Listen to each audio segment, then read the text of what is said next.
ಚಿಂತಾಮಣಿ ತಾಲೂಕಿನ ಅಂಬಾಜಿದುರ್ಗ ಹೋಬಳಿ ಭಕ್ತರಹಳ್ಳಿ ಗ್ರಾಮದ ಬಾವಿಯೊಂದರಲ್ಲಿ ರಾತ್ರಿ ಬಿದ್ದ ಜಿಂಕೆಯನ್ನು ಅರಣ್ಯ ಇಲಾಖೆಯ ಅಧಿಕಾರಿಗಳು ರಕ್ಷಿಸಿ ಕಾಡಿಗೆ ಬಿಟ್ಟಂತಹ ಘಟನೆಯೊಂದು ನಡೆದಿದೆ. ಭಕ್ತರಹಳ್ಳಿ ಸಮೀಪದ ಶ್ರೀನಿವಾಸ್ ಎಂಬುವವರ ತೋಟದಲ್ಲಿರುವಂತಹ ಖಾಲಿ ಬಾವಿಯಲ್ಲಿ ರಾತ್ರಿ ಸುಮಾರು 3-4 ಗಂಟೆ ಸಮಯದಲ್ಲಿ ಜಿಂಕೆ ಬಿದ್ದಿದ್ದು ಬೆಳಗಿನ ಜಾವ ಗಮನಿಸಿದಂತಹ ಸ್ಥಳೀಯರು ಅರಣ್ಯ ಇಲಾಖೆ ಅಧಿಕಾರಿಗಳಿಗೆ ಮಾಹಿತಿ ಮುಟ್ಟಿಸಿದ್ದಾರೆ. ಕೂಡಲೇ ಅರಣ್ಯ ಇಲಾಖೆ ಅಧಿಕಾರಿ ಚಂದನ್, ವಿಶ್ವನಾಥ್, ಧನಲಕ್ಷ್ಮಿ ಹಾಗೂ ಸಿಬ್ಬಂದಿ ವರ್ಗ ಸ್ಥಳಕ್ಕೆ ಭೇಟಿ ನೀಡಿ ಸ್ಥಳೀಯರ ಸಹಕಾರದೊಂದಿಗೆ ಜಿಂಕೆಯನ್ನು ರಕ್ಷಿಸಿ ಸಮೀಪದ ಕಾಡಿಗೆ ಬಿಡುವುದರಲ್ಲಿ ಯಶಸ್ವಿಯಾಗಿದ್ದಾರೆ.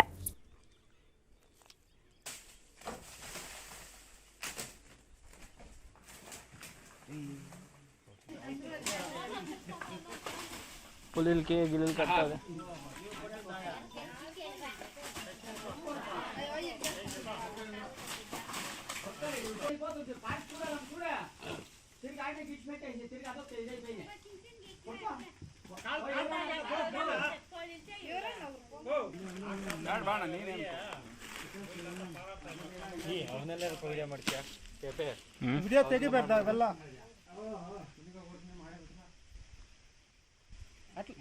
ದಾರಂಗಲ್ಲ ಬದುಕಿದೇನೋ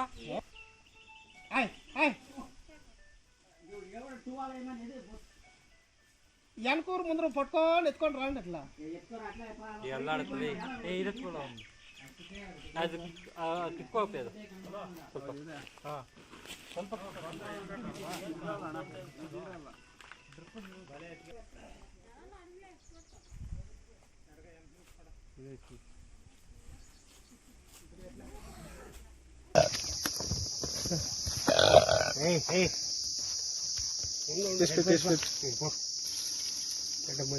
ಪಾಪ ಮನೆಗಾರ